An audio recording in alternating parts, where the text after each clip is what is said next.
Okay, so today we have stories of Behlool, who is called as Behlool Dana. There is something short about Behlool. Behlool was born in Kufa and his real name is Wahab bin Amr. Some of the holy Imams, Imam Moosa Kazim Alaihis' companions and special friends came to him because the Khalifa Haroon Rashid was angry with them and asked him for advice. The Imam answered with the sole letter Jim. All of them understood that was it and asked no further questions. Each person understood the holy Imam's advice in his own different way. One person took Jeen to mean Jalal Watan, exile. Another thought of Jabal, mountain. Behlool took it to be Junoon, insanity.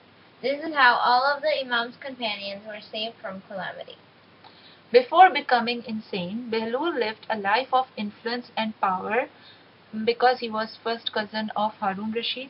But after obeying the Imam's order, he turned his face away from the majesty and splendor of the world.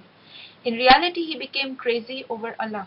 He dressed in rags, preferred desolate places over Haroon's places, lived on a bite of stale bread. He did not accept favors from or depend upon Haroon or those like him. Behlool considered himself better than the Khalifa and his courtiers because of his way of life. Behlool became insane at the Imam's command for the love of Ahlebait, so he would enforce the rights of which they had been wronged. There was no other way for Behlool to protect his life. For example, Haroon told his advisor Yahya bin Khalid Barmaki that listening to the words of Imam Jafar Sadiq Islam's student, Hisham bin Hikam, who proved Imam Moosa Kazim Alaihis' imamat, was more dangerous to him than 100,000 swords. Haroon said, "Even then it amazes me that Hisham is alive and I am in power." Behlool's conversation with Abu Hanifa. One day, Abu Hanifa was teaching at the college. Behlool was sitting in a corner listening to Abu Hanifa's lesson. In the middle of his lesson, Abu Hanifa said that Imam Jafar Sadiq Alaihis says three things that I do not agree. These are, firstly, he says, Shaitan will be punished in the hellfire. Since Shaitan is made of fire, and how is it possible that fire can hurt him? One kind of thing cannot get hurt from the same kind of thing. Secondly, he says that we can't see Allah, but something that is present must also be able to be seen. Therefore, Allah can be seen by our eyes. Thirdly, he says that whoever does something is himself responsible for it, and will be questioned about it because he did it himself, but evidence is against this, meaning whatever a person does is done by Allah, and the person has no control over what he does. As soon as Abu Hanifa said this, Behlool picked up a clod of stone and threw it at him. It hit his forehead and gave him severe pain. Then Behlool ran away. Abu Hanifa's students ran after him and caught him. Since Behlool was related to Khalifa, they took him to Khalifa and narrated the whole incident. Behlool said, "Call Abu Hanifa so that I can give him my answer." Abu Hanifa was called, and Behlool said to him, "What wrong have I done to you?" He said, "You hit my forehead with a clod of earth. My forehead and head are in severe pain." Behlool said, "Can you show me your pain?" And he replied, "Can pain be seen?" Behlool replied, "You yourself say that every present thing can be seen, and you criticize Imam Jafar Sadiq Alaihis by saying, how is it possible that Allah is present but invisible? Secondly, you wrongly claim that the clod of earth pains your head because the clod of earth is made of mud and you were also created from mud. Then how can one thing hurt the same type of substance? Thirdly, you yourself said that all acts are done by Allah. Then how can you say that I am guilty, present me to the Khalifa, complain about me and demand punishment for me?" Abu Hanifa listened to Behlool's intelligent answers and shamefully left the court.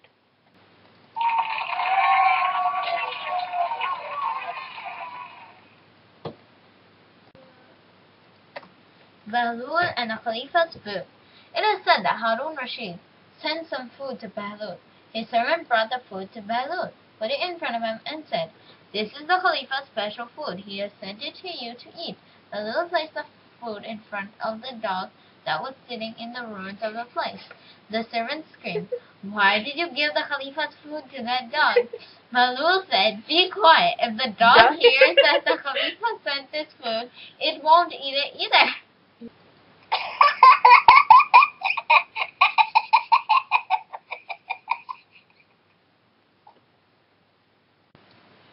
Behlool sits on Haroon Rashid's throne. One day Behlool arrived at Haroon's place and saw that throne was empty. There was no one to stop him. So he sat fearlessly and went and sat in Haroon's place. When the court slaves saw this, they immediately started whipping him and took him off the throne. Behlool started crying. Haroon came and saw this. He asked those nearby why Behlool was crying. A slave told him the whole story. Haroon scolded them and tried to cheer Behlool up. Behlool said he wasn't crying at his condition, but at Haroon's condition. "I sat on the seat of the Khalifa wrongfully for a few seconds, and received such a beating and endured such misfortune. But you have been sitting on this throne all your life. What troubles you must receive! Yet you still don't fear the consequence." Yeah.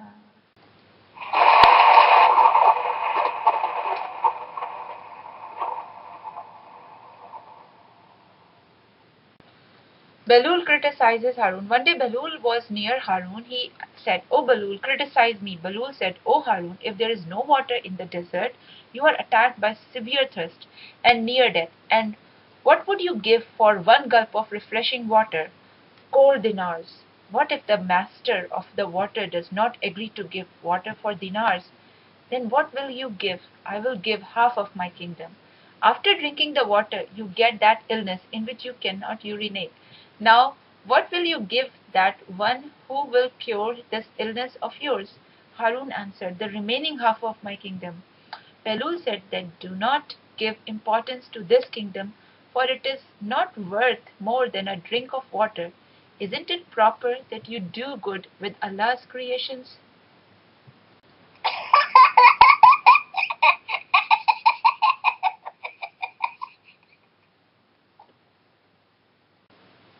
Haroon asks Behlool a question. One day Haroon was intoxicated and was sitting in a place on the corner of the river, busy watching the spectacle being made by the water waves. Meanwhile Behlool arrived. Haroon gave a drunken laugh, and then gave Behlool a happy warm welcome, and ordered him to sit down. A little while later Haroon said, "Behlool, today I am going to ask you a matter. If you give the right answer, I will give you 1,000 dinars. If you can't answer, I will give the order to throw you from this palace into the river." Behlool said, "I don't have any need for the dinars, but I will accept your offer on one condition." Haroon accepted, so Behlool said, "If I correctly answer your question, then you must free 100 friends of mine that are in your prison. If I do not answer correctly, you have the right to throw me in the river."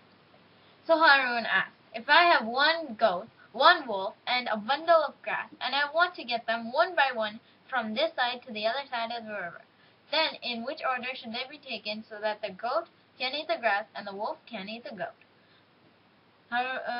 Behlool replied, "First leave the wolf and take the goat across the river. Then come back and take the grass. Leave it there, but bring the goat back. Now leave the goat here and take the wolf to the other side. Leave it there. Come back alone, then take the goat. This way, one by one, they can all be safely taken across the river. Neither will the goat eat the grass, nor will the wolf eat the goat." Haroon exclaimed, "Bravo! You gave the correct answer." Then Behlool told the names of his 100 friends, who were all believers of the holy Imam. Alayhi. The scribe wrote these names down, but when Haroon received the list, saw and recognized the names, he broke his promise. Later, after listening to Behlool again, he only freed and forgave 10 people.